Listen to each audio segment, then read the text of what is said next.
You were never going to choose me. I just needed to hear you say it."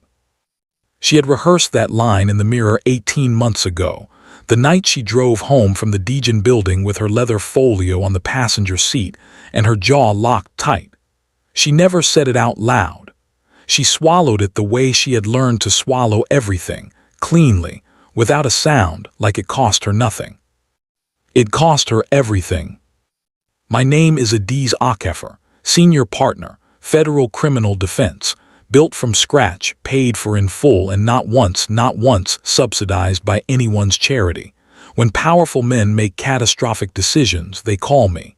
I am the person who stands between them and the consequences of who they actually are. I am very good at my job. I have never lost a federal case that mattered. And the one man I had promised myself I would never save was now sitting across from me in a federal consultation room, perfectly pressed, with his empire 48 hours from indictment. If you found the Velvet Empire, welcome. Stay until the end. What comes next will cost you sleep." Jang Seo-jun did not look like a man in trouble. That was the first thing she registered when she walked through the door. Most of her clients arrived carrying something, a tight jaw, a tremor in the hand that reached for the water glass, the particular hollow quality around the eyes of men who had spent weeks not sleeping. Seo-jun had none of it. He sat with his jacket across the back of the chair, and his cuffs rolled to the forearm, reviewing a document as though the meeting was a minor inconvenience scheduled between more important things. He looked up when she entered. He did not stand. "Ms. Akefer." "Mr. Jang." She set her leather folio on the table and remained standing. She did not unzip it. "Before we begin," she said, "I want to be precise about something." He waited. "I am here because the federal prosecutor's office has already filed a notice of intent, and you have 43 hours before a criminal indictment becomes public record. I am here because there is a deferred prosecution agreement on the table that expires in 72 hours. I am here because your previous counsel withdrew last week, and my firm is the only one with the specific federal relationships required to negotiate this agreement before that window closes." She paused. "I am not here because I forgave you." Something moved across his face. Not guilt, not quite. Closer to recognition, the look of a man who understood exactly what was being placed on the table. "The boardroom," he said. "Yes. I owe you an explanation for that."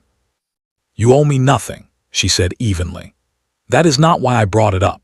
I brought it up because there is a documented informal complaint filed against Daejin Group in connection with that dismissal. If that record surfaces during federal proceedings and it becomes known that you chose counsel with a prior adversarial history without disclosure, the agreement collapses. I need to know if you want to address it before we begin, or if you'd like to pretend it doesn't exist." The silence that followed was the specific kind that only exists between two people who understand each other's language. "Address it," he said. She finally sat down and opened the folio. She uncapped her pen, a Mont Blanc, old and well-used, the barrel worn smooth at the grip. She set the nib against the first blank page. "Then tell me everything you did," she said. "Leave nothing out." He had prepared for her to be angry. He had not prepared for her to be this. The night before he met Adiz Akefer, Jang Seo-jun stood at the floor-to-ceiling window of the Daejin executive floor and looked at the city the way his grandfather had taught him to look at things that frightened him, directly, without blinking, until the fear became information. His phone was warm in his hand. He had been on it for 40 minutes. "There are 3 other firms," Chairman Bae said from Seoul. The old man's voice carried the particular authority of someone who had watched 4 generations of Jangs make decisions and was quietly confident that the current one was about to make a bad one. "Kwon and Associates, Park Litigation. There is a woman in Washington with federal prosecutor experience. None of them can close a DPA in 72 hours. Then we accept the indictment and fight it. We lose the fight." Silence on the line.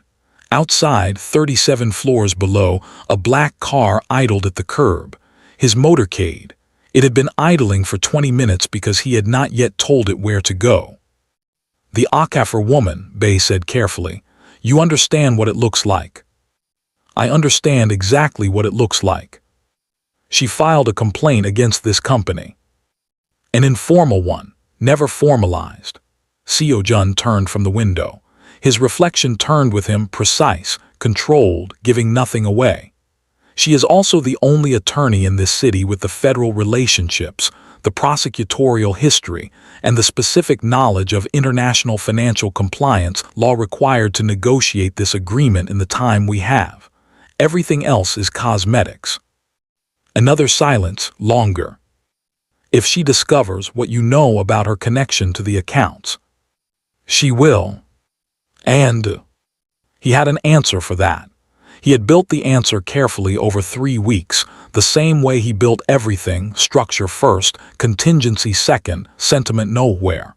"And we will manage it," he said. Chairman Bay said nothing more. The call ended. Seo-jun put the phone in his pocket and told the motorcade driver to take him home. He did not sleep. He reviewed her file instead, every case, every commendation, every bar attempt. Every piece of her he had collected without her knowledge, the way powerful men collect things they have decided they may one day need. He told himself it was due diligence. He already knew it was something else. What Seo-jun had done was complicated in the way that only decisions made at the intersection of family obligation and corporate ambition can be. The Lagos port contracts were real. The shipping routes were real. The construction agreements with Nigerian government intermediaries were real, and they were legitimate, at least on their surface. What was beneath the surface was a secondary financial architecture his father had installed in the early 2000s, a system of layered wire transfers through shell accounts in Mauritius, Singapore, and, most critically, through a network of Nigerian business associates who had served as unofficial clearinghouses for funds that could not move through formal banking channels during a period of international sanctions. Daejin had been clean for 11 years. Seo-jun had spent those 11 years making it so. But the ledger from the original architecture still existed, and the federal investigation had found the edge of it. "The memo that triggered the investigation," Adiz said, not looking up from her notes. "Who had access to it?" 12 people, all senior leadership." "Any recent terminations from that group?" "A beat 1 8 months ago, compliance director." "Voluntary?" "No."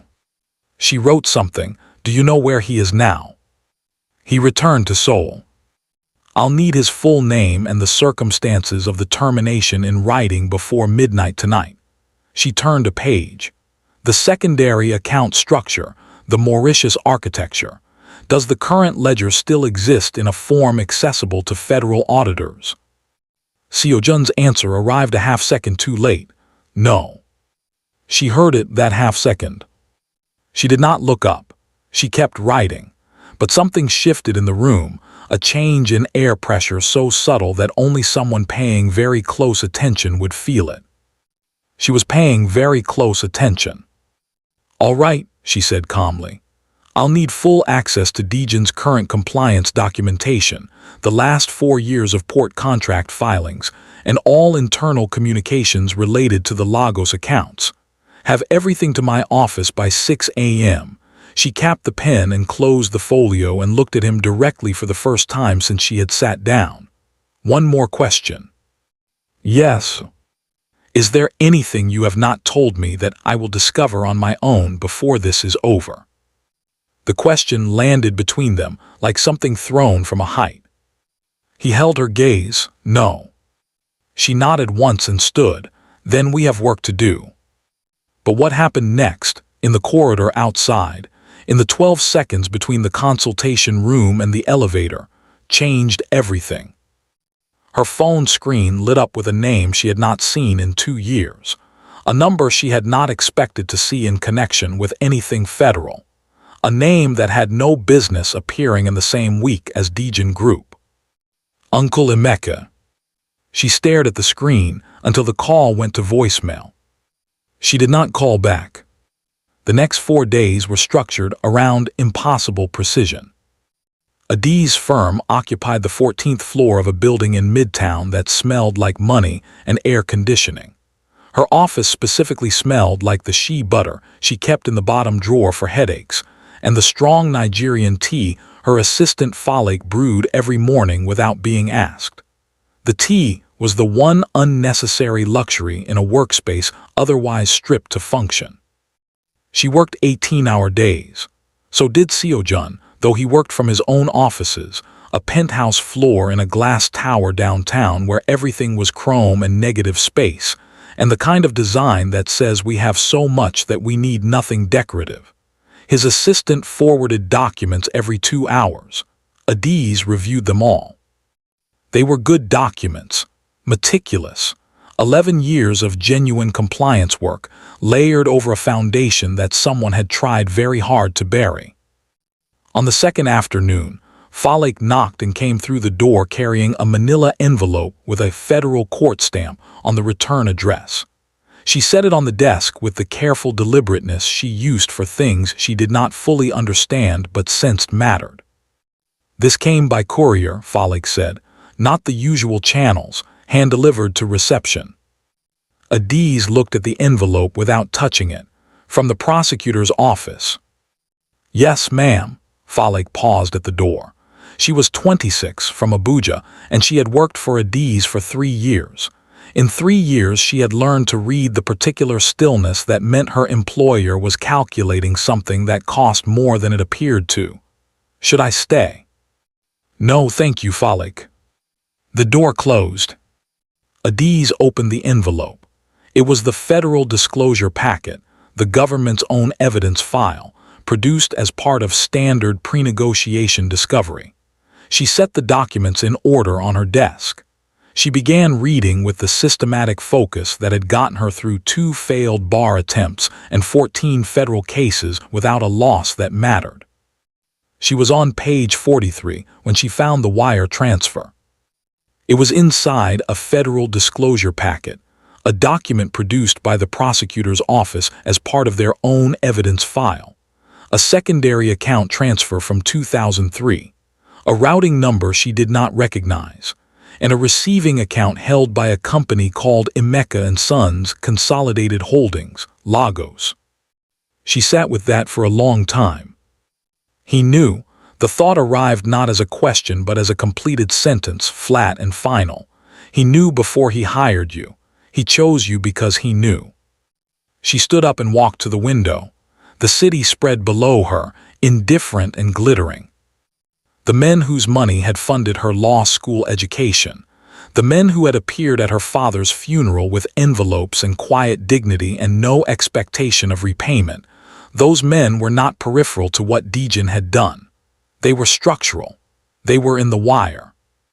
And Seo-jun had put her in this room knowing it. She was not just his lawyer. She was his insurance policy. Velvet Empire family, I need to stop here for a moment. Not because the story is over, because what Adiz is carrying right now deserves a breath. What it means to discover that someone weaponized your loyalty, your history, your grief, that is a particular kind of wound. And I think some of you know exactly what that feels like. So before we go further, this moment is for you. May the weight you are carrying right now find somewhere to rest. Not tomorrow. Now. May the people in your life who have used your kindness against you lose their power over you, not through anger, but through the clarity you are still building toward. May your home be a place where you can actually exhale. And may you live long enough to see the version of your story where what almost broke you becomes the reason someone else didn't. If that landed somewhere real, type Amen in the comments and subscribe to the Velvet Empire family. Every story we tell because you're here. Your presence is what keeps this fire burning. Adiz was still at the window when Falik knocked and said there was a call holding. She said take a message. Falik said it was Mr. Jang himself, not his assistant. She picked up. "We need to meet," she said before he could speak. A pause. My office or yours? Neither. She looked at the city. Somewhere we won't be seen. They met in a private dining room on the 32nd floor of a hotel neither of them was staying at. The room had been arranged by his people. A single table, 2 chairs, no staff.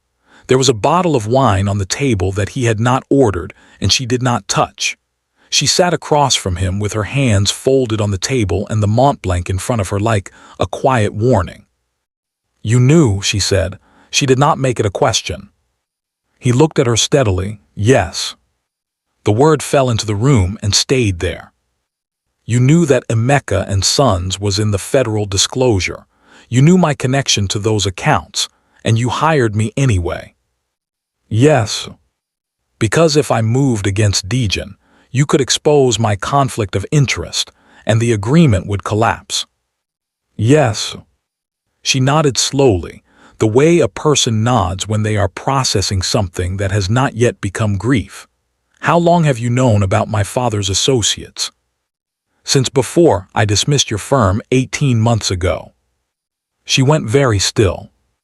The panel review was not about optics, he said. His voice was quieter than usual, stripped of its professional architecture, carrying something it rarely carried. The compliance director who later leaked the memo, he flagged your firm's connection to the Lagos network during due diligence. I was advised that bringing you inside created exposure. I made a calculation. I repeated a board member's comment because it was easier than the truth. The truth being that you knew what was in the wire transfers. Yes. And you said nothing. I said nothing. The silence between them was not empty. It was full of the specific weight of 2 people looking directly at who the other person is. She should leave. The thought was clear and clean. She should stand up and walk out of this room and file a withdrawal with the court and let him find whoever else could navigate a federal DPA in 40 hours, which was no one, and let the indictment land and let Daejin fall, and go home and drink the strong tea Falake always left in the flask and call it justice. She did not stand up. Why are you telling me this now? She said. He was quiet for a moment. Then, because you're going to find all of it regardless, and I decided I would rather you hear it from me. That's not a reason, that's a strategy. Yes, he said, it is also the truth. Both things can be true. She looked at him for a long time. At the architecture of his composure which had been built, she now understood, the same way hers had been, not as arrogance but as survival, as the thing you construct when the alternative is visible collapse. Here is what happens next, she said finally. I am going to continue representing you. I am going to negotiate the deferred prosecution agreement. And I am going to do it correctly, which means I will not suppress the disclosure, I will not leverage your knowledge of my conflict as protection, and I will not allow any of my father's associates to be named as primary targets in the agreement if the evidence does not support it. I will do my job, exactly my job, nothing more. He said nothing. In return, she continued, you will tell me everything, every account, every routing number, every decision your father made and every decision you made to clean after him, all of it, tonight. And if I discover later that you have withheld something, anything, I will withdraw and I will ensure that the federal prosecutor receives every document currently in my possession. Are we clear? Yes. Good, she picked up the pen. Then start from the beginning, not the Daejin beginning, the real beginning. Before he could answer, his phone vibrated against the table. He looked at the screen. Something tightened in his jaw, not much, just enough. You need to take that, she said. It was not a question. He picked up the phone and stood, 1 minute. He stepped through the dining room door into the corridor outside. A stretch of carpeted hotel hallway, empty at this hour, lit by sconces that gave the walls the color of old gold. His head of legal, Min-yi, was already talking before Seo-jun put the phone to his ear. The words came fast and precise. The compliance director who had leaked the memo had been located in Seoul. He was cooperating with Korean financial regulators. He had given a second statement. The statement named Seo-jun personally in connection with the decision to retain the Mauritius architecture rather than dismantle it when he took over as CEO. It was not entirely accurate. It was not entirely inaccurate. "Contain it," Seo-jun said quietly. "We're trying, but if it reaches the U.S. federal team..." "It won't reach them tonight. Handle Seoul. I'll handle this end." He ended the call. He stood in the corridor for 11 seconds, not long enough for her to register as absence. Long enough for him to decide something he had been deciding slowly for 3 days, about what kind of man he was going to be in the next 48 hours, and what it was going to cost him, and whether the cost was something he could make himself pay. He went back inside. He sat down across from her. She looked at him with the precise attention of someone who notices 11-second pauses and does not ask about them yet. "The real beginning," she said. He started from the beginning. He talked for 3 hours. She wrote for 3 hours. What emerged was not a portrait of a criminal empire. It was something more specific and more painful, a portrait of a man who had inherited a machine he did not design, spent his adult life trying to make it clean, and discovered along the way that the cleaning itself required decisions that were not clean. There was no version of the story where his hands were entirely empty. She knew that feeling. At 2 in the morning, somewhere between the Singapore accounts and the Lagos routing numbers, she set down her pen. He noticed and stopped speaking. "My father died when I was 22, she said, not to explain anything, just because the room had reached the temperature where the truth fit. He was a good man who had made bad decisions in a bad economy with tools that were available to him. The men who helped our family after Emeka and the others, they never asked us for anything. They came to the funeral and they put envelopes on the table and they said, 'Take care of yourself and your mother.' That was it." She paused. "They did not tell me where the money came from. I did not ask." Seo-jun said nothing. He was learning when silence was the correct response. "I passed the bar on my 3rd attempt," she said. "I told no one about the first 2. He looked at her. "I know," he said quietly. She looked up. "I reviewed your full file before the panel decision 18 months ago," he said. "All of it, every attempt, every case, every commendation." A pause. "You are the best I have ever seen. That was also true 18 months ago." She held his gaze. Don't asterisk, she thought, do not let that matter. It mattered. She capped the pen and gathered her notes. "I'll have the framework for the agreement to the prosecutor's office by 6 a.m., she said. "Be available. I'll need you reachable every hour from 7 onward." She left. He sat alone in the empty room with the untouched wine and the specific feeling of a man who has just watched someone refuse to become what he had given her every reason to become. At 4:53 in the morning, Adiz called the federal prosecutor's office and left a message for the lead attorney. At 7:15, she was sitting across from Assistant U.S. Attorney Linda Park in a federal building conference room with no windows, and she was making a disclosure. Not of Seo-jun's secondary ledger, not of the Mauritius architecture. She had strategic reasons to hold those until the agreement negotiation. What she disclosed was her own position. "I have a personal connection to secondary parties in the federal disclosure documents," she said. "Specifically, the Emeka and Sons accounts in the 2003 wire transfers. I want this on the record before negotiations proceed. My firm will continue representation. I am disclosing the conflict and confirming it does not affect my ability to represent my client's interests without prejudice." Park looked at her for a long moment. "This is unusual." "I know. The complaint filed against Daejin in connection with your prior dismissal is also on record.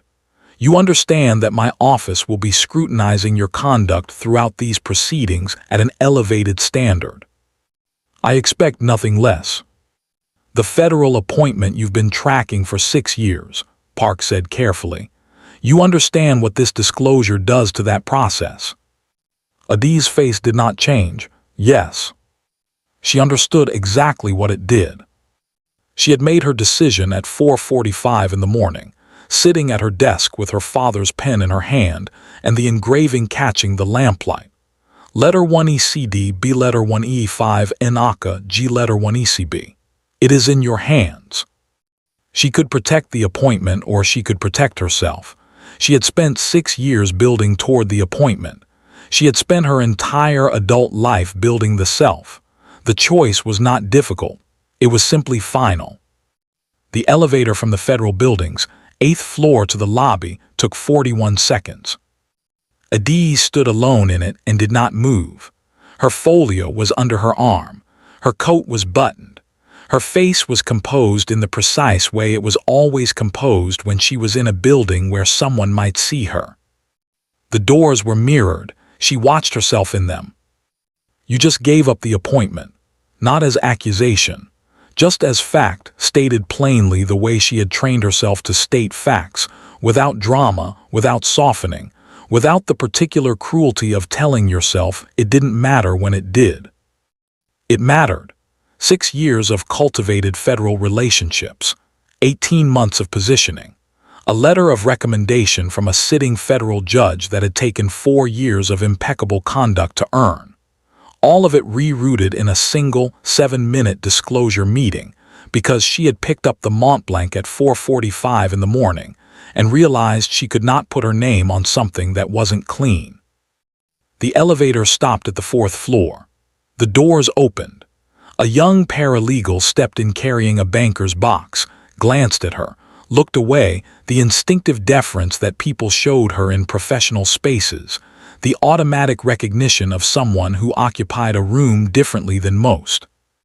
He got off at the 2nd floor. The doors closed again. She exhaled once, slowly, the way her mother had taught her to exhale from the base of the chest, all the way out, so that what came back in was actually new air.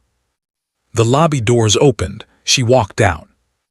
What happened over the next 18 hours was the most precise legal work of Adi's Akafer's career. She negotiated a deferred prosecution agreement that held Daejin to 3 years of monitored compliance, required disgorgement of profits from the flagged port contracts, and named 2 of the Mauritius shell entities as primary vehicles for the historic money laundering. It did not name Emeka and Sons as a primary target. The evidence, as she had told Seo-jun she would ensure, did not support it. She had not manufactured that outcome. She had simply represented her client correctly, which meant ensuring that the government's case was built on what was provable rather than what was convenient. She stood in the federal building corridor at 6:17 in the evening and watched Seo-jun sign the agreement across the table through the glass partition window. His pen moved across the signature line. The room exhaled. She was already putting on her coat when his assistant found her. Mr. Jang would like a moment. Tell him congratulations, she said. Tell him to call my office if anything arises in the first compliance review. She walked out of the federal building into November air and called Falek, and said she was taking 3 days and to hold everything. 3 floors above the signing room, in a Daejin Group temporary office the size of a small apartment, Jang Seo-jun received the confirmation text from Min-yi at 6:22 in the evening. Agreement executed, filed, effective immediately. He read it twice, then he set the phone face down on the desk. The room was furnished the way all Daejin temporary spaces were furnished, efficiently, expensively, with nothing personal anywhere. A desk, 2 chairs, a credenza with water and glasses no one had touched. Outside the window, the city was doing what cities do at 6 in the evening in November, moving, indifferent, lit against the early dark. He thought about his grandfather. Not often. He had trained himself out of the habit because it led to a particular kind of softness that cost him in rooms where softness was a liability. But tonight, in this empty space, with the empire intact, and the indictment dissolved and everything exactly as it was supposed to be, He thought about the old man who had built the first Daejin office out of a single rented room in Busan with $40 and a debt that took 12 years to repay. What are you protecting? The question had been his grandfather's. Asked in Korean in the particular register that meant, answer carefully because I already know and I want to see if you do. Seo-jun had spent 11 years believing the answer was the company. He picked up the phone. He looked at a D's number. He had not saved it under her name, it was listed under the firm. A professional distance he had maintained carefully throughout the entire process. His thumb hovered over the screen. He put the phone in his pocket and left the room. His assistant was waiting in the corridor. The car is ready. Mr. Chairman Bae is holding for a congratulatory call. Tell him I'll call in the morning, Seo-jun said. Where would you like to go, sir? He thought about the untouched wine on the hotel table. He thought about a woman who had walked out of a building having just surrendered 6 years to stay clean. I need to make a stop first, he said. She went home. She made tea.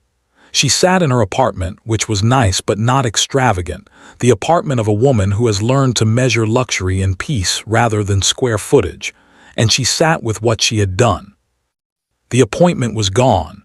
Park had confirmed it during the final agreement session with a look that said more than any words.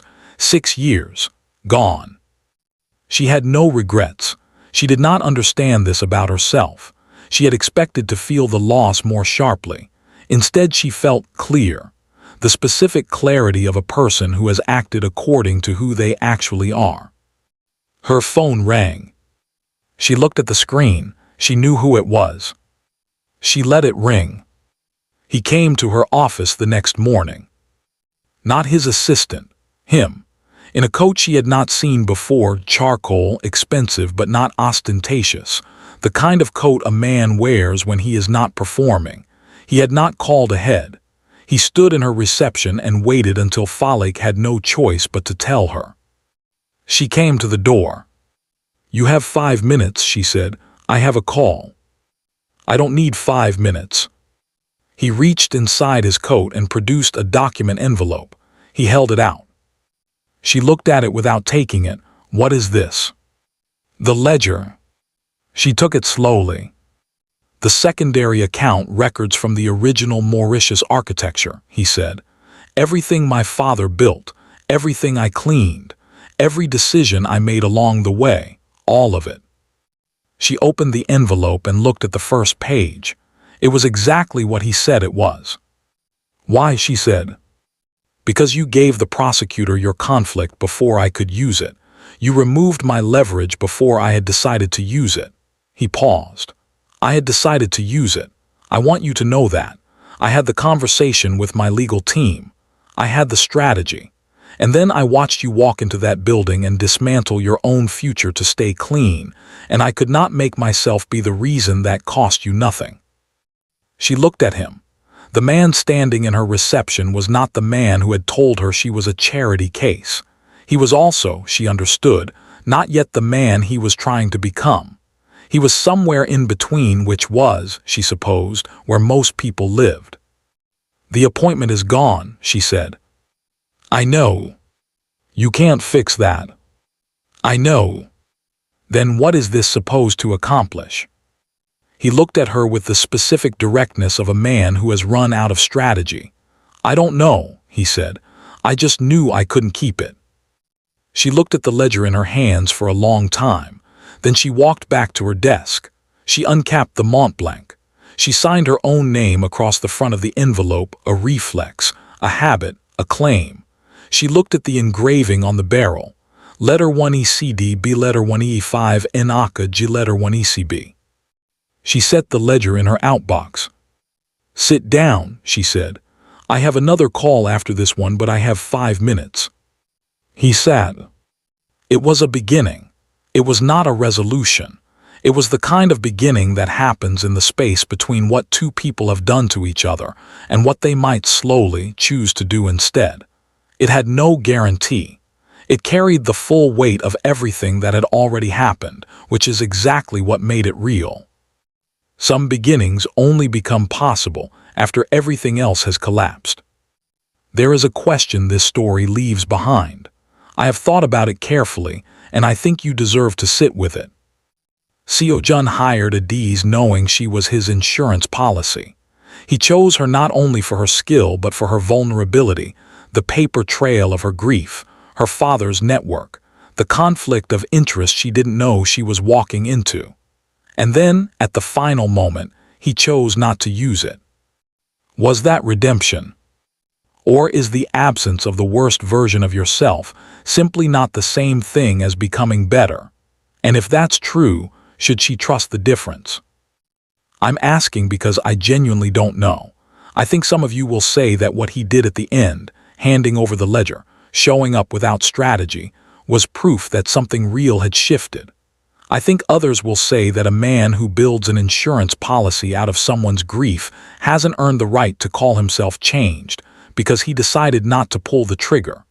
Both of those positions are defensible. Both of them are true in ways that hurt. Tell me what you think in the comments. No wrong answers. The Velvet Empire exists for exactly this kind of conversation. If this story moved you, if it found something in you that needed to be found, please like this video and subscribe. Every subscriber is a signal that these stories are worth telling. We have more, deeper ones, stories that will stay with you longer than you planned. You are part of this family now. And sometimes, the ending we fear the most becomes the beginning we needed.